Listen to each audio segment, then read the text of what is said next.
The morning of January 12th, 1942, crept across the Polish countryside like a ghost. Snow fell in slow spirals, thick enough to mute every sound except the distant hum of engines crawling through the frozen landscape. The war had turned the land to bone and ash, and even the air seemed heavy with exhaustion. In a small town on the edge of the WWII district, the German army had ordered a full evacuation. Villages had been stripped of their inhabitants, families loaded onto trucks, and silence replaced life. Yet among the endless convoys that moved east that morning, one bus carried something different: 15 children and their caretaker, bound for a destination that no one would ever confirm. The bus itself was ordinary by wartime standards: steel frame, faded gray paint, Wehrmacht insignia etched on the side, and serial number 77 stenciled beneath the driver's window. Its tires sank into the icy road as it idled outside what had once been a rural schoolhouse, now an orphanage under Nazi control. The children, ages 6 to 12, huddled in silence while a nurse named Greta Hoffman checked names against a clipboard. The soldiers assisting her barely spoke. 2 young men in standard infantry uniforms stood guard by the bus door, rifles slung over their shoulders, their breath visible in the cold air. Witnesses, farmers from nearby homes, would later recall how strange that morning felt. They said the soldiers seemed tense, the nurse nervous, and the children too quiet. There was no laughter, no tears, not even confusion, just blank stares and small hands clutching satchels that looked too heavy for them. When the last child boarded, Hoffman glanced toward the nearest officer. He nodded, signaling the driver.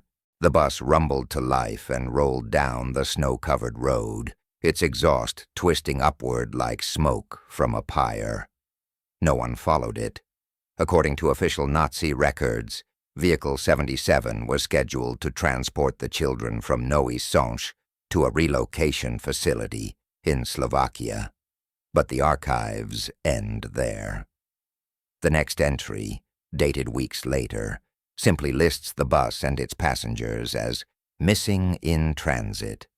No follow-up investigation, no recovery report, no mention in any subsequent communication.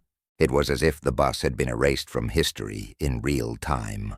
After the war, Allied forces combing through captured German files found the entry and dismissed it as another bureaucratic error among millions. There was no wreckage, no survivors, and no reason to question the void that swallowed them. Still, rumors persisted. In the years after the war, local villagers whispered that the bus had been seen traveling through the forest late that night, its headlights cutting through the snow like pale eyes. Some swore they heard its engine long after it should have vanished, a steady mechanical heartbeat in the distance. Others told stories of footprints appearing near the tree line, too small to belong to soldiers, too many to be coincidence. One old hunter claimed that for weeks afterward, animals avoided the forest entirely. He said even the wolves refused to go near the road. For decades, the story remained little more than folklore. Historians considered it another ghost tale born from the chaos of war. But in 2023, 81 years later, a construction crew digging near the Slovak border uncovered something that would reignite one of the darkest mysteries of the 20th century. It was early spring, the ground thawing from months of frost, when an excavator struck metal beneath the soil. At first, the workers assumed they'd hit old machinery. Poland's forests were littered with relics of the war, but when they cleared the dirt, the outline of a large vehicle began to emerge. The frame was intact, the steel corroded but unmistakably shaped like a bus. Word spread quickly, and within hours local authorities arrived. Archaeologists soon followed. As the excavation deepened, they realized what they had found. The vehicle's chassis bore faint traces of the Wehrmacht Eagle insignia, and the number 77, still visible under a layer of rust and dirt. When they forced open the heavy doors, the air that escaped was stale, metallic, and old enough to sting the throat. Inside, beneath decades of sediment, rows of small skeletons sat upright in their seats, perfectly aligned. They hadn't been thrown or scattered by impact. They were seated, still wearing what remained of their clothing, as though waiting patiently for the ride to end. Two larger skeletons occupied the front, one wearing remnants of a military uniform, the other a nurse's brooch, corroded but recognizable. The discovery sent shockwaves across the world. Newspapers labeled it the ghost bus of Untouched. Television crews arrived within days, and the forest filled with the hum of drones and floodlights. Yet for all the media frenzy, the scene itself was silent, eerily so. No sign of crash damage, no bullet holes, no burn marks. The bus hadn't fallen into a ravine or been destroyed by shell fire. It had been buried. The soil around the vehicle told its own story. Layers of compacted earth showed clear signs of intentional covering, as if a pit had been dug, the bus driven into it, and then sealed. Whoever had done it wanted it hidden. Archaeologists uncovered evidence of wooden beams that once formed a support structure above the roof, suggesting the burial was controlled, methodical. There were no tire marks leading out of the pit. Only one direction existed: down. Inside the bus, investigators catalogued every object: rusted badges, fragments of fabric, decayed notebooks. Beneath the driver's seat, they found a small tin box sealed with wax. Inside were two items: a rosary and a folded piece of paper. The paper, fragile and yellowed, contained 3 legible words written in German. Sie kommen in der Nacht. They come at night. The phrase sent a chill through the investigation. Some speculated it was a note written by the nurse, Greta Hoffmann, perhaps a warning or a confession. Others believed it was older, a message left for anyone who might find the bus. The handwriting was rushed, uneven, as though written in panic. Forensic experts confirmed it was authentic and dated it to the early 1940s. When the remains were transported to Krakow for examination, DNA tests revealed something astonishing. Several of the children weren't Polish at all. They had origins in Norway, Belgium, and the Czech territories, exactly the nationalities associated with the Nazi Lebensborn program, which sought to kidnap racially pure children from occupied lands. These findings shifted the narrative completely. The 15 children were not refugees, they were subjects. That revelation sparked a deeper investigation into Nazi research archives, leading historians to a classified initiative known as Project Nachtsang, or Project Night Song. The surviving documents were scarce, fragmented, and written in cryptic language. But one phrase recurred repeatedly: Resonanzkontrolle. Resonance control. Theories spread rapidly. Some historians claimed it referred to psychological experiments involving sound or isolation. Others argued it hinted at something even darker, an attempt to manipulate human consciousness through frequency exposure. As strange as it sounded, fragments of recovered equipment supported the idea. Small metallic threads were embedded in the bus's interior walls, arranged in symmetrical patterns. Engineers suggested they were part of an acoustic insulation system, far too advanced for 1942. The bus wasn't just a vehicle, it was a chamber, a containment vessel. What it was built to contain, no one could say. Before we continue unraveling what the investigators found next, let me ask you something simple. Where are you watching this from? Drop your country or city in the comments. I want to see how far this story has reached across the world. Because the mystery you're about to hear next might change how you think about history itself. As the investigation unfolded, the world's attention fixated on Untouched. Every new discovery deepened the horror.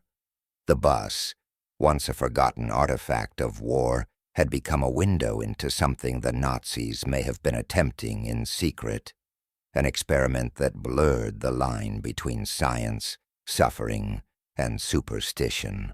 And if what researchers found inside the hidden compartment beneath the bus is real, then the story of those 15 vanished children isn't over. It never was.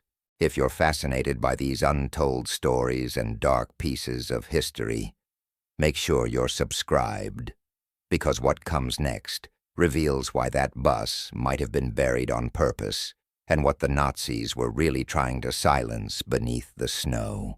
The world learned of the discovery slowly, filtered through fragments of news coverage and speculation. By the time the official press conference took place in Krakow, the excavation site had already been sealed off, the bus placed inside a military transport hangar under guard. The authorities referred to it as a classified historical artifact, a term that made historians bristle and journalists salivate. No one outside the investigation was permitted to see the bus again, not even the archaeologists who had unearthed it.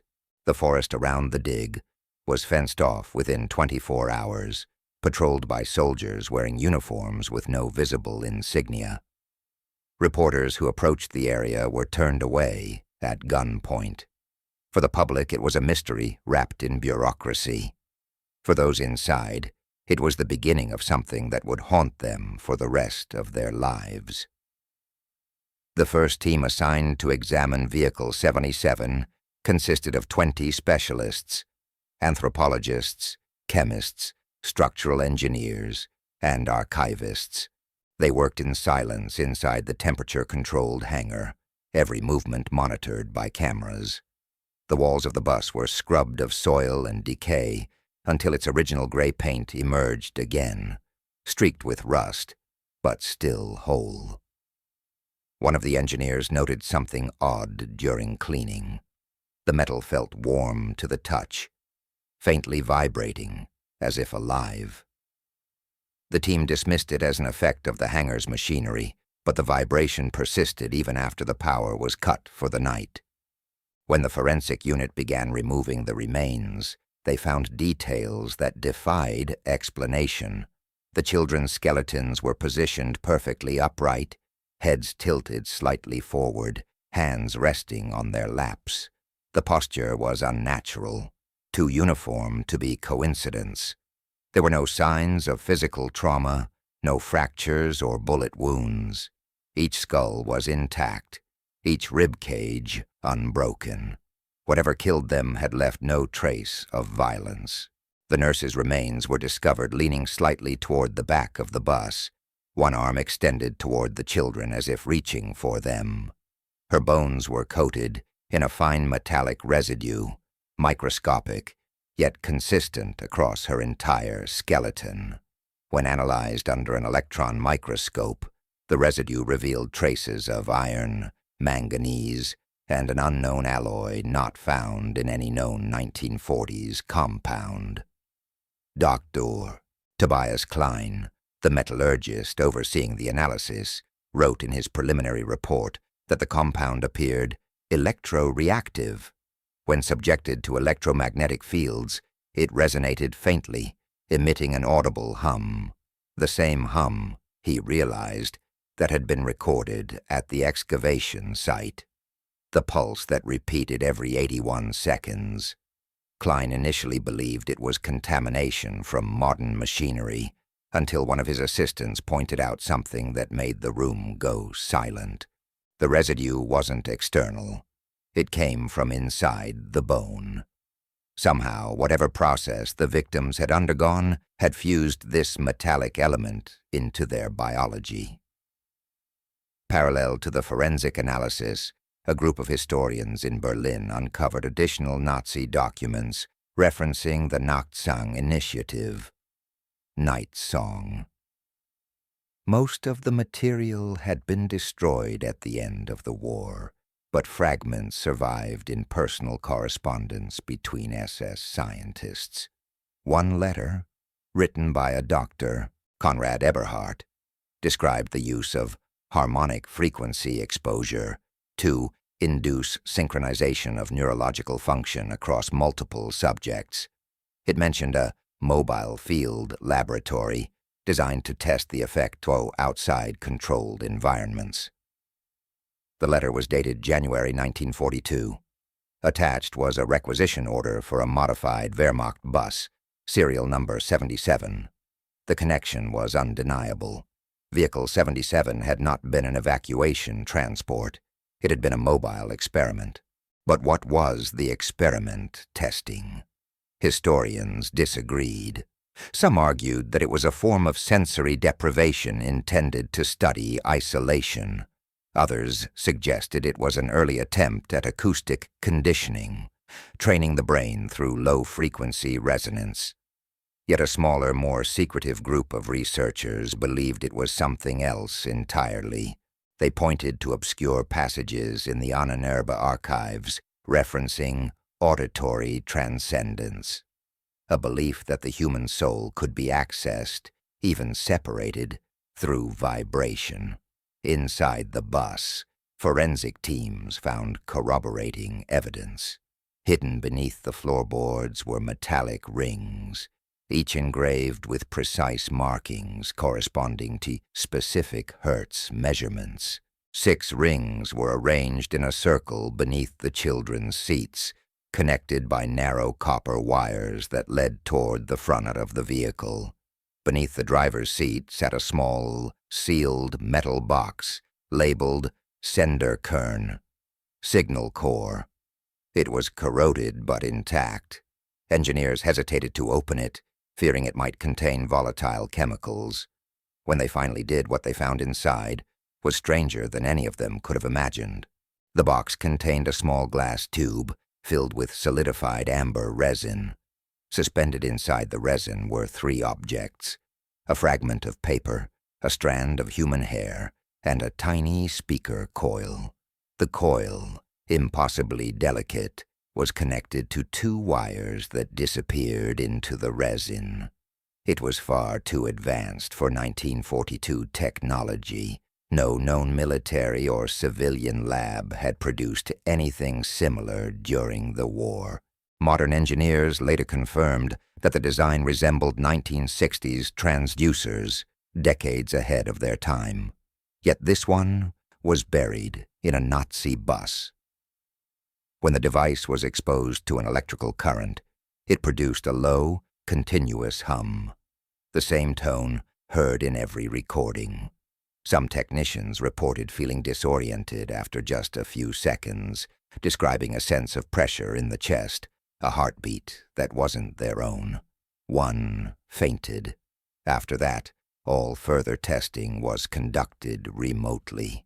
The sound continued for 20 minutes before fading away, as if the device had exhausted itself. The results of these tests were never released to the public, but leaked documents confirmed one chilling detail. The hum contained a hidden modulation, a pattern that, when translated into spectrographic form, resembled a human voice. Linguists analyzing the waveform believed it formed syllables, though no coherent language could be identified. The frequency was lower than any human vocal range, but its rhythm mimicked speech. One analyst described it as a conversation happening at the edge of hearing.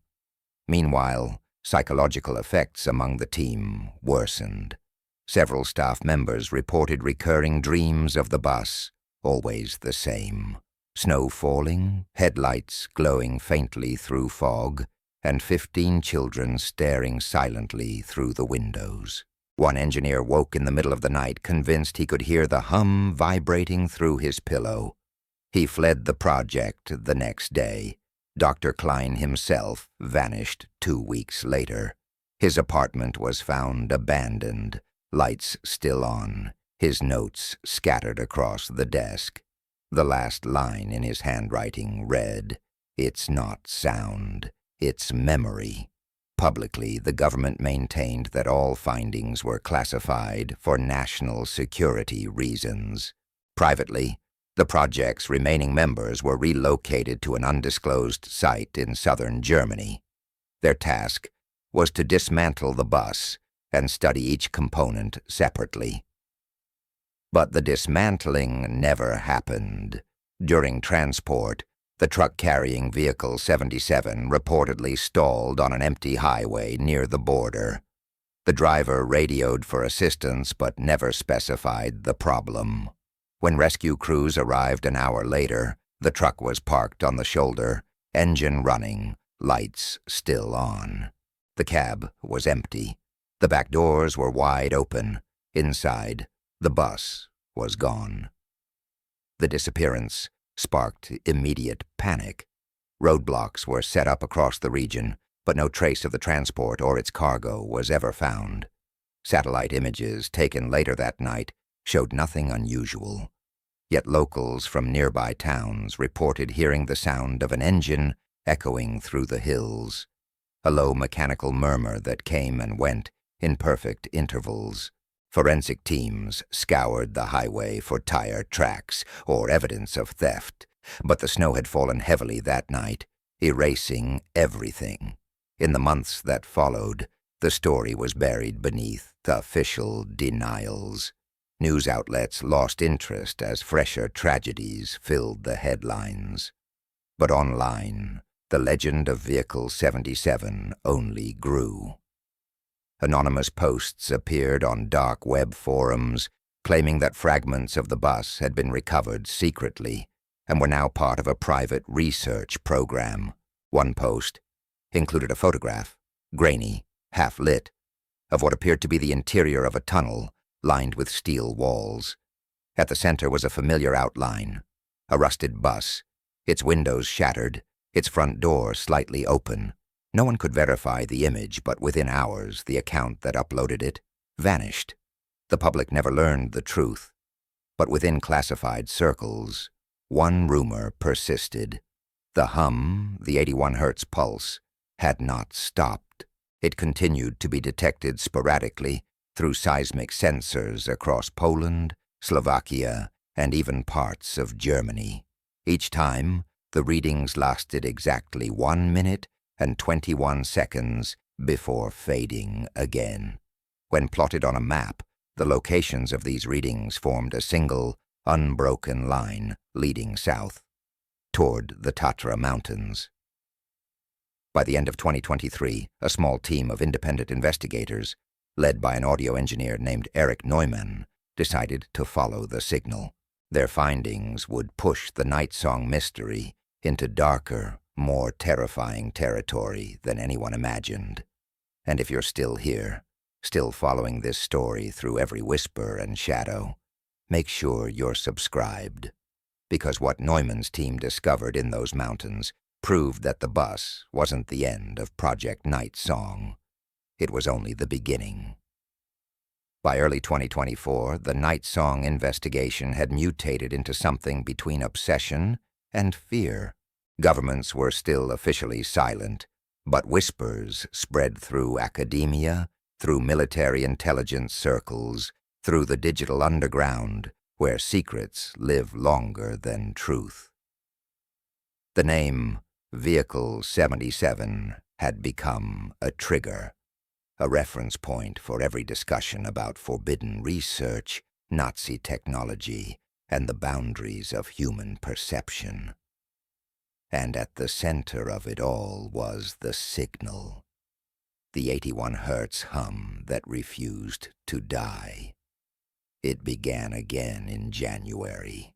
Monitoring stations near the Polish-Slovak border detected a low-frequency vibration beneath the earth, identical to the pulse recorded during the excavation. It lasted precisely 81 seconds, stopped for 3 minutes, then resumed. This continued for 7 hours before vanishing completely. When investigators overlaid the data with the previous year's readings, the coordinates aligned perfectly with the last known route of the missing transport truck. The signal wasn't random.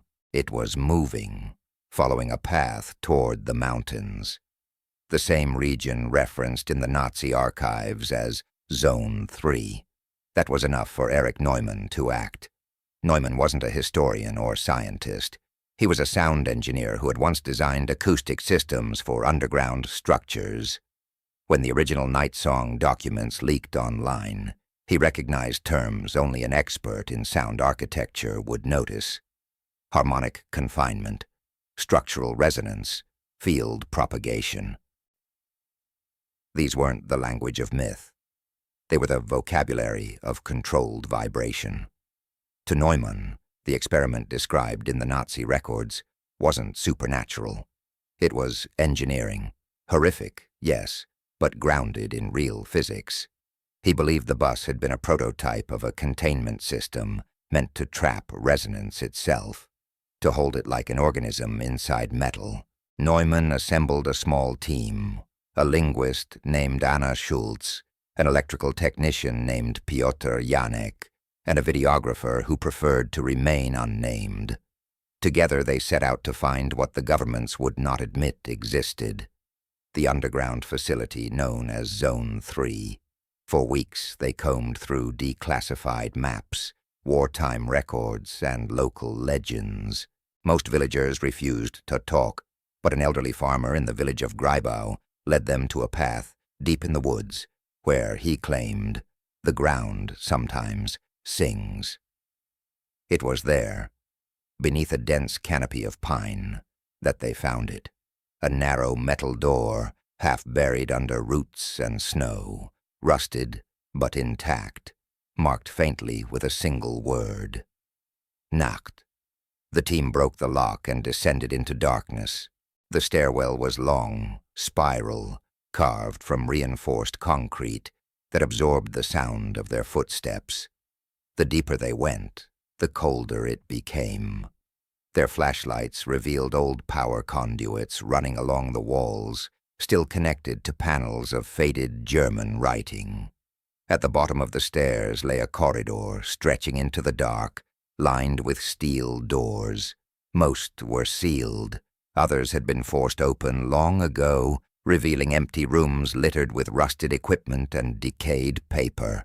The deeper they ventured, the stronger the hum became. It was faint at first, barely a tremor in the chest, but by the time they reached the corridor's end, it was unmistakable. The air vibrated. The floor seemed to breathe. At the end of the passage stood a heavy blast door with a broken locking wheel. Etched into the metal in uneven strokes were words in German: Nur für das Lied. Only for the song. When they forced the door open, the vibration stopped instantly, replaced by absolute silence. What lay beyond was a vast, circular chamber, its walls covered in concentric rings of steel and copper. The ceiling curved upward into darkness, and in the center stood a raised platform surrounded by shattered glass panels. Whatever machinery had once been there was gone, leaving only cables that disappeared into the floor. Anna noticed symbols scratched into the platform's edge, not words, but repeating geometric shapes, resembling waveforms. To her trained eye, they looked almost like a form of notation, a visual representation of sound.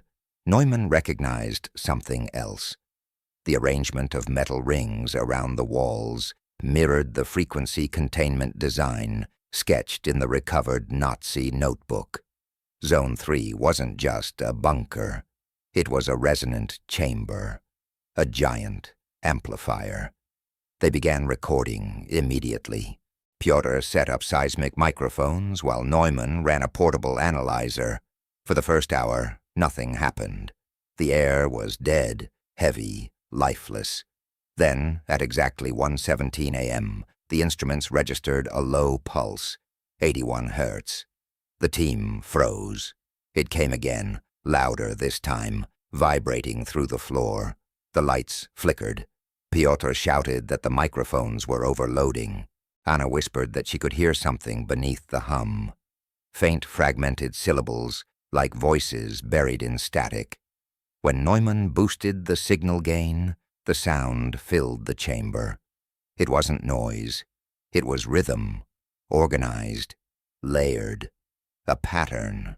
The words were impossible to distinguish at first, but as the frequency stabilized, one phrase repeated clearly, in multiple overlapping tones. Sie schlafen nicht. They do not sleep. The power surged, the lights went white, and the recording devices shut down simultaneously. When the hum stopped, the silence was crushing. Anna was crying. Piotr vomited and insisted they leave. They gathered their equipment and climbed the stairs without speaking. Outside, the night was unnaturally still. No wind, no animals, no sound at all. The forest had gone silent. Back in Krakow, Neumann spent days analyzing the data.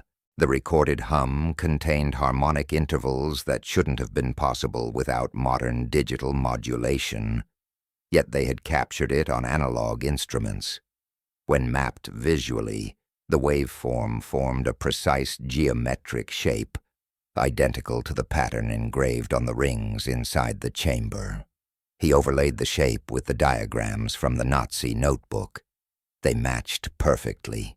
The night song wasn't just an experiment in sound.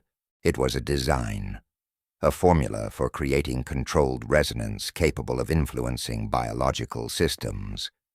But the most disturbing discovery came when he slowed the audio by a factor of 8. Hidden within the modulation was a second signal, weaker but distinct. It wasn't random noise. It was structured like human speech. A linguist who later reviewed the file identified fragments of at least 5 different languages layered together, all repeating a single phrase. Wir erinnern uns. We remember.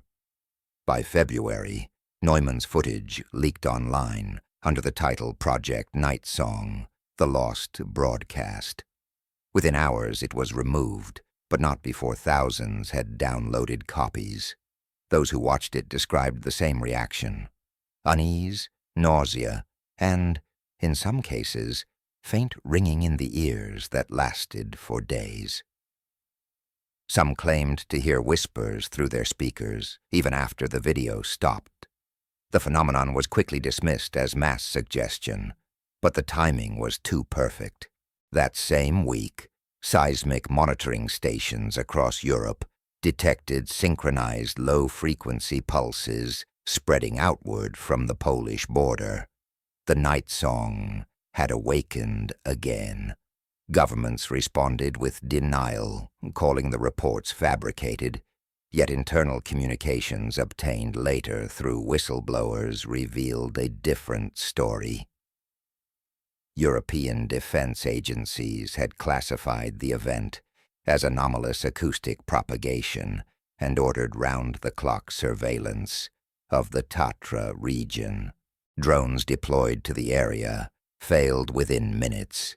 Their navigation systems spun out of control, and all onboard electronics shut down.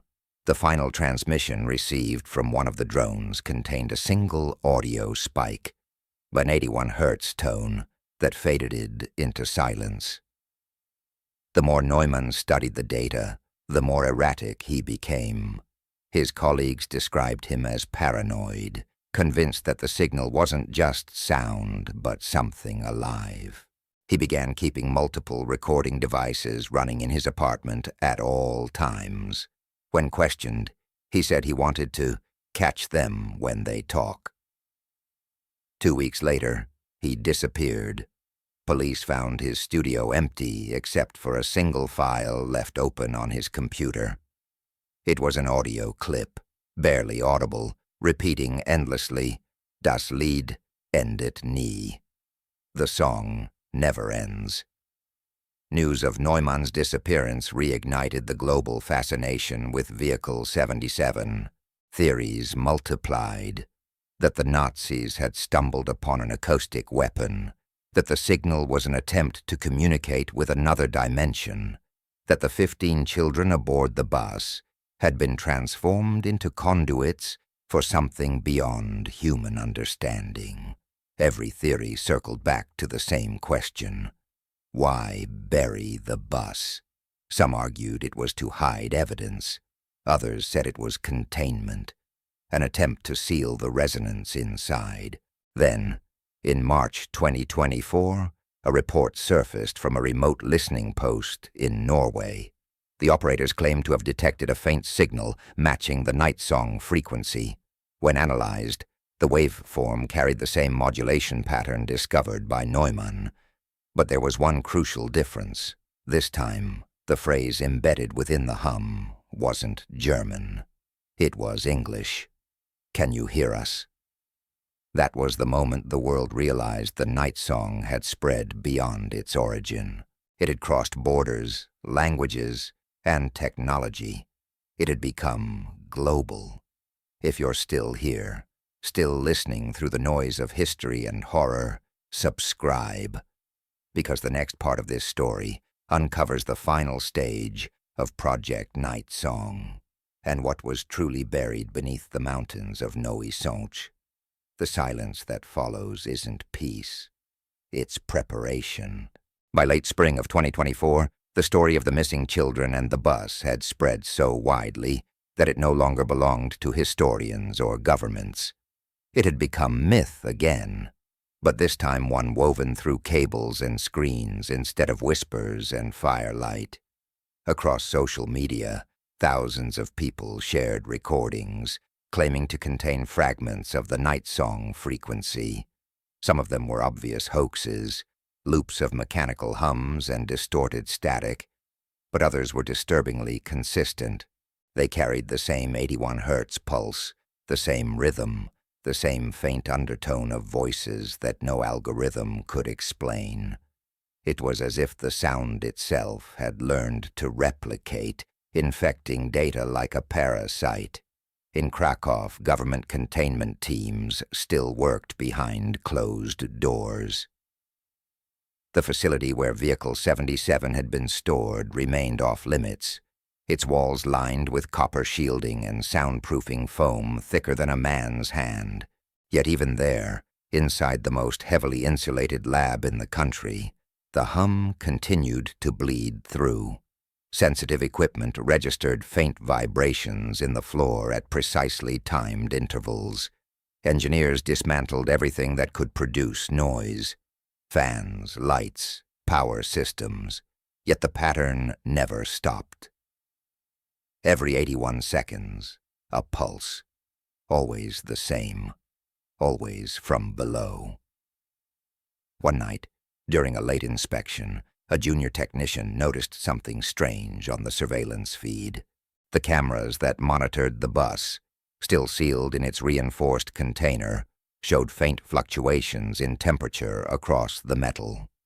At first, it appeared to be mechanical interference, but when magnified, the thermal signature formed shapes, handprints, 15 small handprints pressed against the inside of the bus windows, fading and reappearing in rhythmic waves. The technician screamed, the feed cut to static, and when supervisors replayed the footage later, the file had been corrupted. Every frame after the incident displayed only the words, "File unavailable, access restricted." Meanwhile, outside the facility, strange effects were reported across the surrounding countryside. Birds began migrating early, flying in chaotic patterns that confused wildlife researchers. Farmers complained that their livestock refused to graze in certain areas, often gathering near fences and staring toward the hills where the bus had originally been found. Instruments from a nearby geological institute picked up low-frequency vibrations extending miles underground.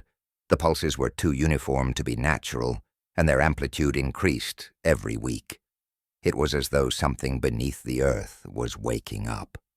Around this time, classified documents leaked to the press.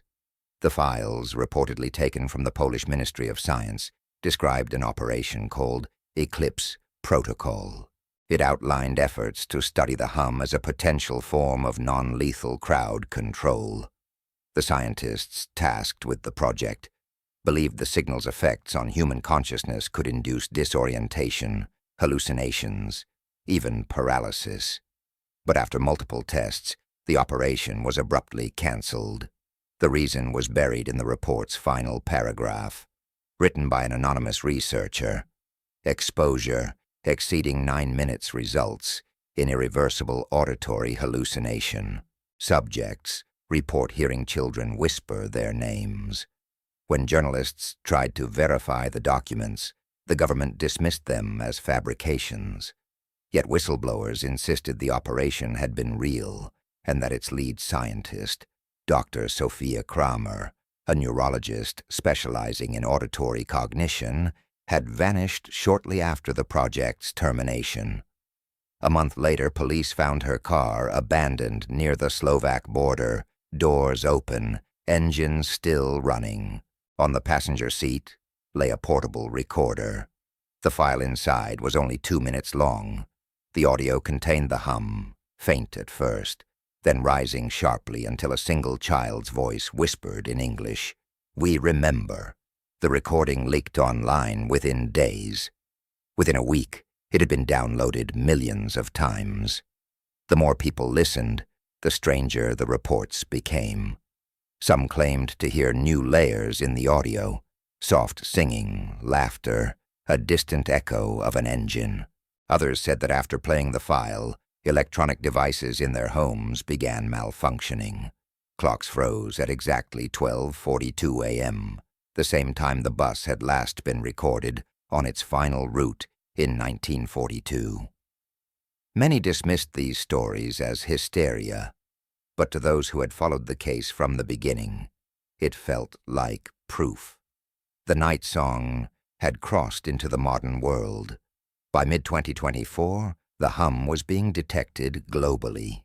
Stations in Japan, Canada, and South Africa recorded the same frequency pulse every 81 seconds. The readings were consistent in strength and pattern, suggesting a single synchronized source. The scientific community was divided. Some insisted it was the result of seismic resonance caused by natural phenomena.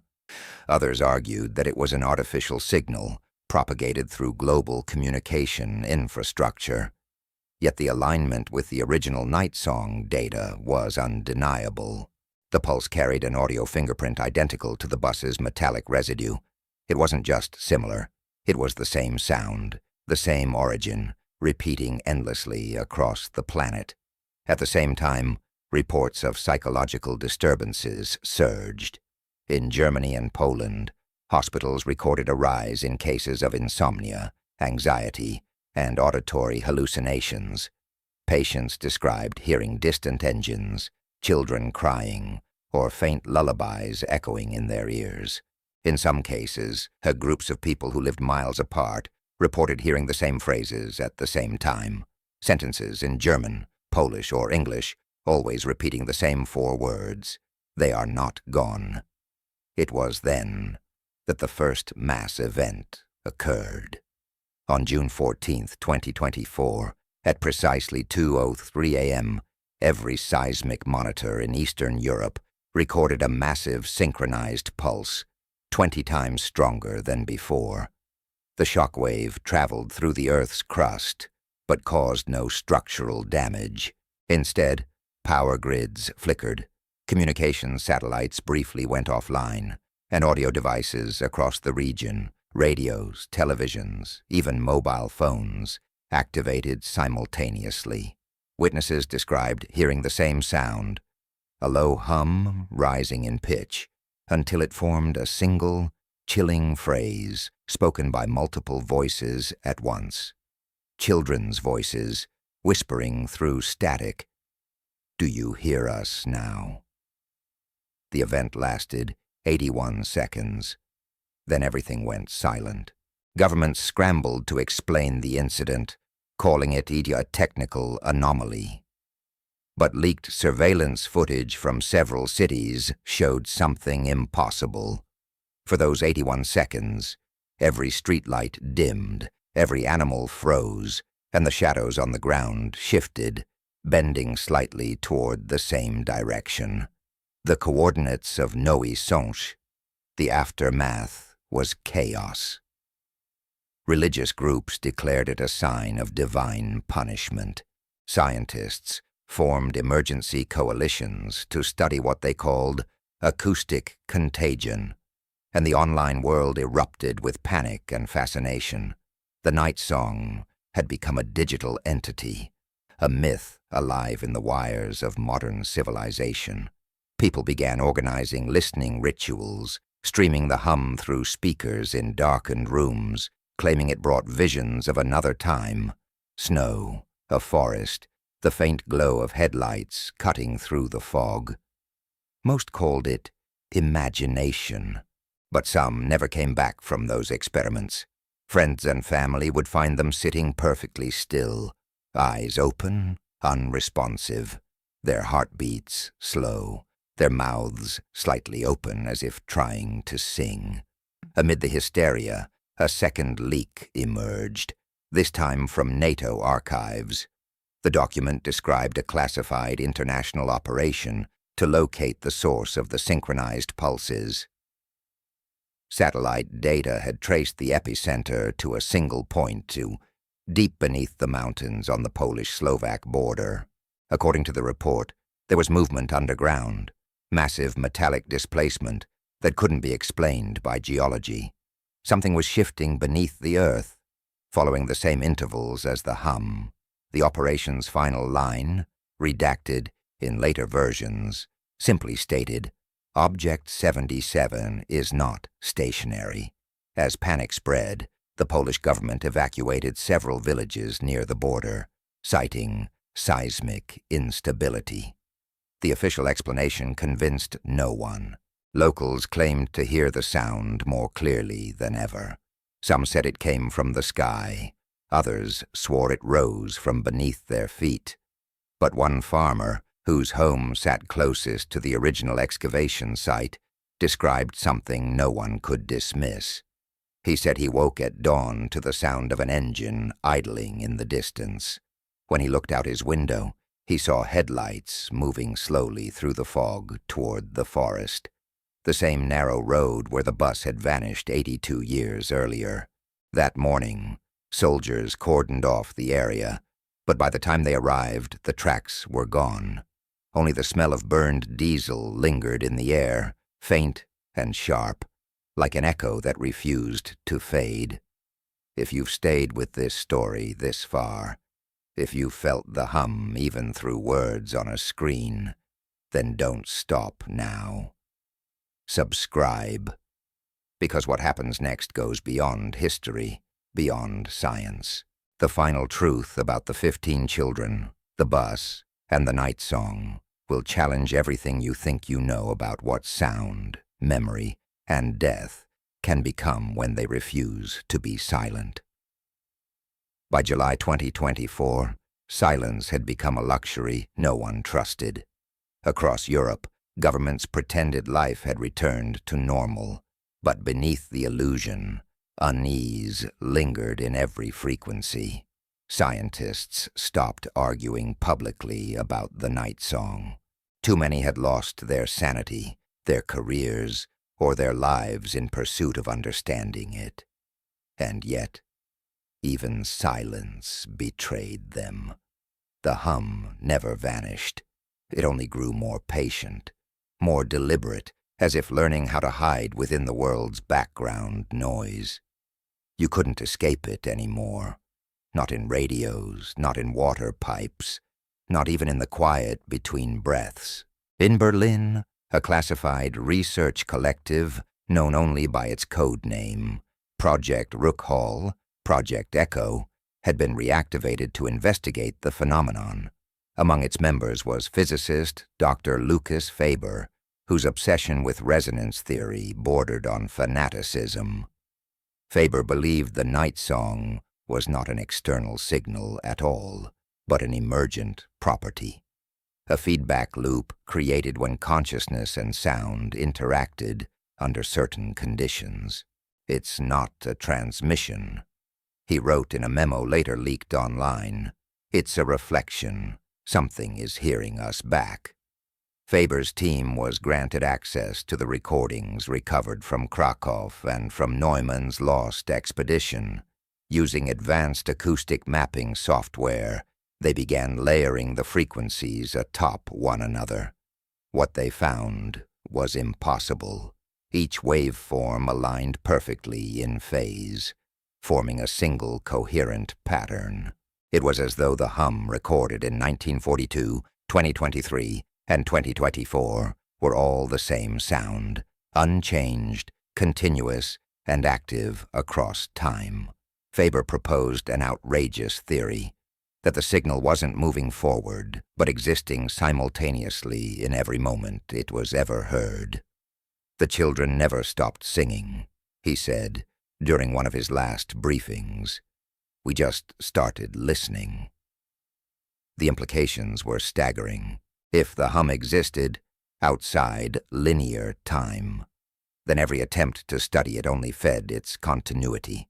Each recording, each playback, each mention of the frequency acted as a reinforcement, strengthening its echo across reality. It explained why the sound grew louder the more attention it received, why each effort to suppress it only amplified it further. Faber compared it to a standing wave locked between dimensions. Others in the team began to call it something simpler, a haunting. Then the disappearances began again. First was an intern named Helena Kaufman, assigned to catalog the digital archives. Security footage showed her entering the sound chamber alone after midnight, carrying a recorder. The next morning her workstation was empty, her ID card left on the desk. Guards found no trace of her anywhere in the facility. When investigators played back the surveillance footage, the moment she crossed the threshold of the chamber, the feed distorted. For 81 seconds, the video turned to static. When it cleared, the room was empty. Days later, 2 more members of the team vanished under similar circumstances. The project was shut down, and all remaining data sealed. But Faber refused to stop. He stole the hard drives containing the combined waveform and fled Germany, contacting independent researchers through encrypted channels. He claimed to have discovered a hidden pattern within the harmonics, a message encoded in mathematical intervals. When translated into coordinates, it pointed to a location deep beneath the Tatra Mountains, only a few miles from where the bus had been found. Against all orders, Faber and 2 collaborators descended into the mountains through an abandoned mining tunnel. The expedition lasted 3 days. On the 4th, only one of them, an engineer named Marek Sobota, emerged. He was found wandering through the forest barefoot, covered in frostbite, and muttering incoherently. His only intelligible words were, "They were waiting for us." Sobota died of hypothermia before morning, and his notes, though fragmented, described something buried deep within a natural cavern, a structure made of metal, half fused with the stone.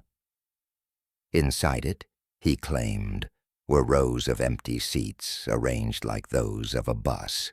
When authorities sealed the tunnel afterward, seismic instruments detected a new pulse originating from its lowest level, twice the amplitude of the previous ones. The hum had found a new resonance chamber, amplified by the mountain itself. Outside official circles, the world was losing its grasp on normalcy. Strange reports flooded the media, entire neighborhoods experiencing shared auditory hallucinations, entire towns falling silent as animals fled the area. One viral video showed a school choir in Denmark abruptly stopping mid-performance. For exactly 81 seconds, every microphone in the hall recorded a faint, harmonic tone, though no instrument played. When the sound ended, half the children fainted. Medical reports later confirmed their heart rates had synchronized perfectly during the event. Psychologists began describing what they called resonant exposure syndrome, a disorder marked by insomnia, auditory sensitivity, and recurring dreams of the bus. Patients claimed to see the same vision: 15 children sitting motionless, the nurse standing near them, the forest outside pale with snow. In the distance, something hummed, steady, patient, alive. One man in Norway described dreaming that the bus door opened, and the children turned to look at him. When he woke, he found a faint metallic residue on his hands and face, impossible to wash away. Meanwhile, governments quietly enacted new monitoring programs. Civilian internet traffic was filtered for references to the night song. Certain frequencies were blocked from broadcast. Online archives vanished overnight. But the harder they tried to suppress the phenomenon, the more it adapted. The hum began appearing in unexpected places: radio static, train brakes, ocean currents, even the droning of household appliances. It was as if the sound had learned the language of the modern world. Scientists warned that resonance isn't just heard, it's felt. The human body, made mostly of water, vibrates naturally near the 80 Hz range. To feel the hum was to carry it. By autumn, scattered groups of believers emerged, calling themselves the Choir of Echoes. They claimed the night song was not a curse, but a calling, a bridge between the living and the lost. Members gathered in abandoned churches and tunnels, broadcasting the frequency through homemade speakers. They said that when the hum filled the room, they could see the children, not as ghosts, but as flickering silhouettes moving through walls of sound. Some of them never returned from these gatherings. Those who did came back, changed, quiet, pale, their voices trembling in strange unison when they spoke. One video, banned almost immediately after it surfaced, showed a choir ritual in progress. Dozens of participants stood in a circle around a speaker, humming softly along with the 81 Hz tone. The camera shook violently as the lights flickered. A child's laughter echoed through the audio feed, though no children were present. Then, one by one, the participants began to sway. Their mouths moved, but their words didn't match their breathing. A single phrase formed in perfect harmony. The song remembers the singer. The feed cut out. Authorities who raided the site hours later found no one. Only the speaker remained, still vibrating faintly. By the end of October 2024, the night song was no longer a secret. It had become an ambient reality, an infection spreading through the infrastructure of civilization itself. Communication satellites picked up rhythmic distortions that mimicked language. Submarine crews reported hearing the hum through sonar system thousands of meters deep.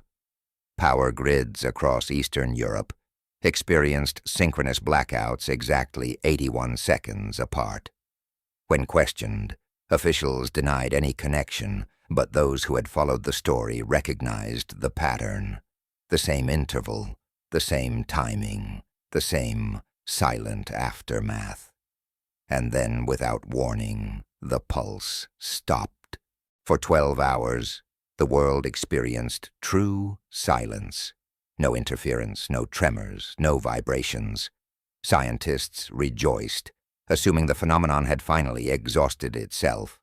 But survivors of the Choir of Echoes warned that silence was never safety. It was invitation. They were right. At 2:42 a.m., the exact time Vehicle 77 had vanished in 1942, a single global pulse registered across every major seismic station on Earth. It lasted 1 second. Then, faintly, audio sensors began picking up a new signal. Not 81 hertz this time, but 40. Slower, deeper, almost like a heartbeat. The change meant one thing. The resonance had stabilized. It was no longer spreading randomly. It had found a rhythm, a body, a host. Researchers analyzing the waveform discovered something horrifying. Embedded within the pulse were 15 distinct frequency modulations, each with a unique spectral signature. 15, like the children who had vanished on the bus. The harmonics, aligned in a pattern that resembled a human brain scan, mapped across the globe's electromagnetic field. It was as if 15 consciousnesses had imprinted themselves onto the planet, woven permanently into its structure. No one could explain what that meant. Some scientists proposed that the signal was the byproduct of mass human focus, an emergent phenomenon created by billions of minds fixated on the same sound. Others whispered the unthinkable, that the night song had achieved what its creators intended. The experiment was complete. The resonance was eternal, and yet the hum no longer frightened those who heard it. It fascinated them. People began to report feelings of calm, even euphoria, when exposed to the new frequency. Sleep studies revealed that certain participants entered deep, synchronized brainwave patterns, identical to those seen in near-death experiences. In that state, they claimed to hear the children singing softly, not in pain, but in harmony.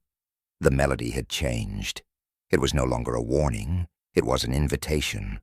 If you're still watching this, if you've followed the story from the beginning, remember this.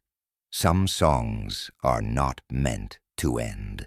Subscribe, because the next and final part will reveal the last truth buried under the mountains of WWII, where silence was never the absence of sound, but the place it was born. By November 2024, the world had fallen into an uneasy rhythm that pulsed in time with the hum. Every culture, every language, every corner of the planet had learned to live with it. The low vibration that seemed to come from nowhere and everywhere at once. In cities, people stopped noticing it, like the way one forgets the sound of their own breathing. But in the remote parts of Eastern Europe, the silence before each pulse still carried weight. Every 81 seconds, the world inhaled together, waiting, listening, counting without knowing why. The night song had become the background score of humanity. The scientific establishment fractured under the pressure. Some insisted it was an atmospheric anomaly. Others claimed it was proof of an unknown natural resonance between Earth's core and the ionosphere. But those who had studied the phenomenon since the beginning, the ones who had seen the documents, who had touched the bus, who had dreamed the dreams, knew better. The signal wasn't coming from the Earth. It was coming from beneath it. Satellite data confirmed that the seismic epicenter of the pulse had migrated again, now centered deep below the mountains where Vehicle 77 had been buried. When government drills attempted to investigate, they found something they couldn't explain. A hollow cavity roughly the size of a cathedral, formed where solid rock should have existed. The chamber emitted faint magnetic distortions, enough to disrupt navigation systems and recording devices. Within days, the area was declared restricted.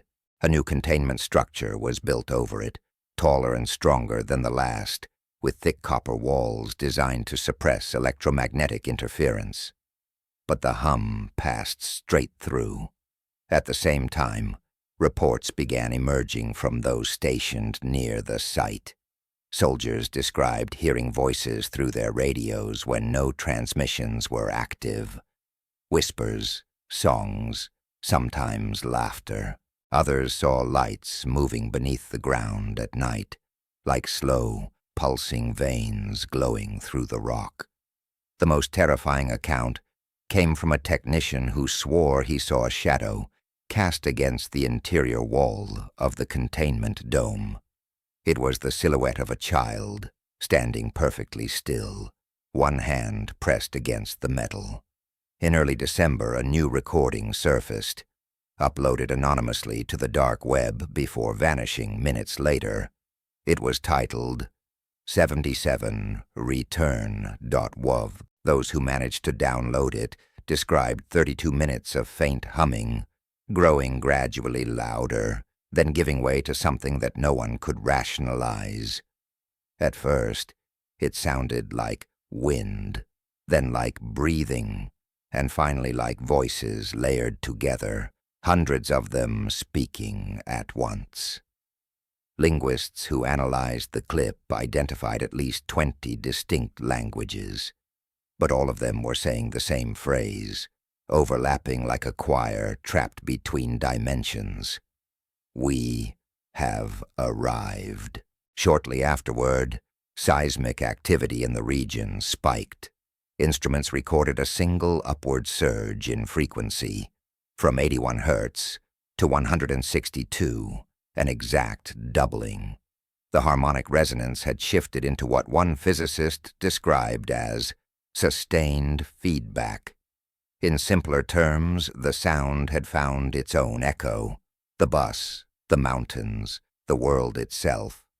All of it was resonating together like one enormous instrument. Meanwhile, in the village nearest to the site, residents reported hearing music. It wasn't the dull mechanical hum that had haunted them for months, but something softer, melodic, human, a lullaby. Those who listened too long said they could make out words in it, though no two people heard the same lyrics.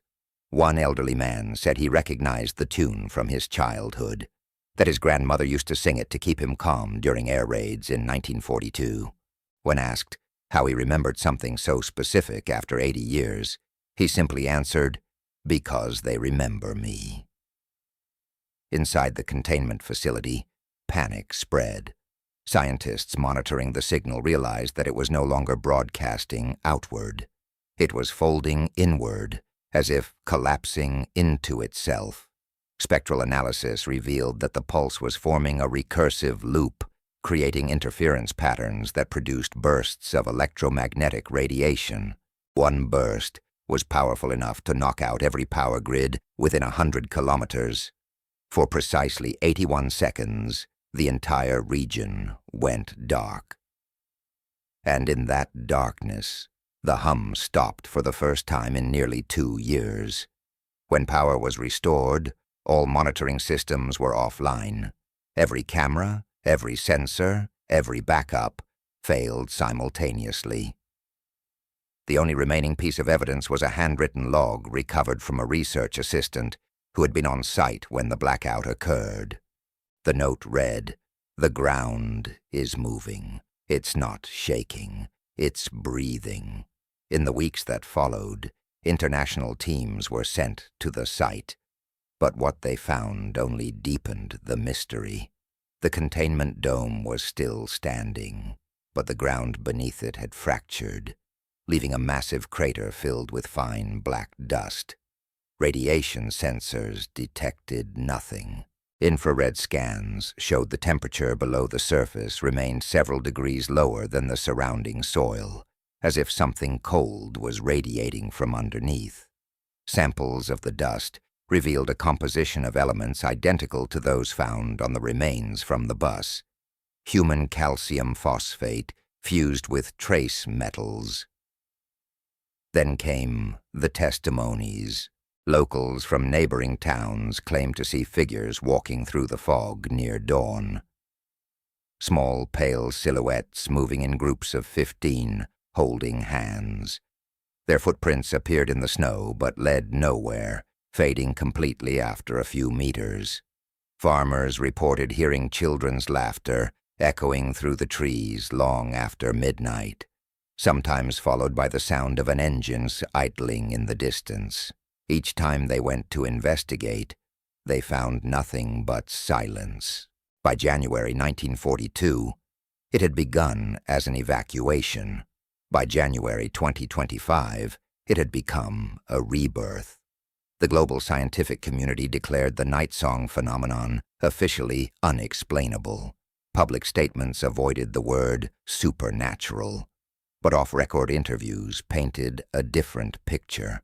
Many of those who had been directly exposed to the signal described identical symptoms: altered sleep patterns, auditory hallucinations, and an overwhelming sensation of déjà vu. Some claimed to remember lives they never lived, moments from 1942 seen through someone else's eyes: the bus, the snow, the cold breath of a nurse whispering, "Stay calm, children." By spring, several of those afflicted had gone missing. Search parties found strange evidence near their homes: faint metallic residue on windowsills, patterns of concentric circles burned into the floor, radios left turned on, though no sound came through. But perhaps the most disturbing discovery came from a monitoring station in Berlin. Researchers reviewing low-frequency data noticed an anomaly in the global electromagnetic field. The pulse, long assumed to be planetary in scale, now originated from 15 distinct points scattered across the Earth. The night song had fragmented. Each point pulsed in perfect synchronization with the others. Each point marked a different continent. What the world began to understand, too late, was that the children were no longer lost. They had spread. Across social media, rumors re-emerged, stories of children singing to themselves in their sleep, of radios turning on by themselves, of distant humming coming from empty schools after midnight. Skeptics called it hysteria. But those who had lived long enough to remember 1942 said otherwise. They said it felt like the past, returning to finish its song. Then, on March 12, 2025, at exactly 12:42 a.m., every frequency monitoring station on the planet recorded a single, simultaneous pulse. The amplitude was unlike anything ever measured, powerful enough to trigger minor auroras across the northern hemisphere. For 81 seconds, the Earth glowed faintly with light. And then, through the static of every radio, every television, every open phone line, a single child's voice spoke, calm, almost gentle. "We are home." After that, silence returned. Real silence.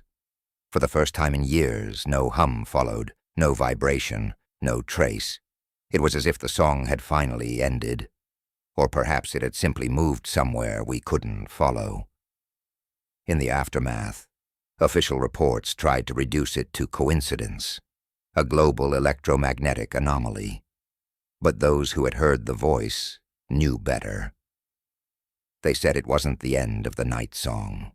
It was only the moment when the world finally joined it. And maybe that's true. Maybe the hum isn't gone. Maybe it's just quieter now, hiding in the spaces between our words, waiting for someone to listen again. Because silence, after all, was never absence. It was memory, and memory always sings. If this story kept you watching until the end, if it made you feel that chill crawl up your spine, or left you wondering what's buried under your own silence, then don't leave without giving this video a like. Subscribe, because there are more stories like this waiting, lost beneath the noise of history. And when the next one surfaces, you'll want to hear it first. And tell me in the comments what you believe happened to those 15 children. Are they finally at peace? Or are they still out there, whispering their song through the world that forgot them.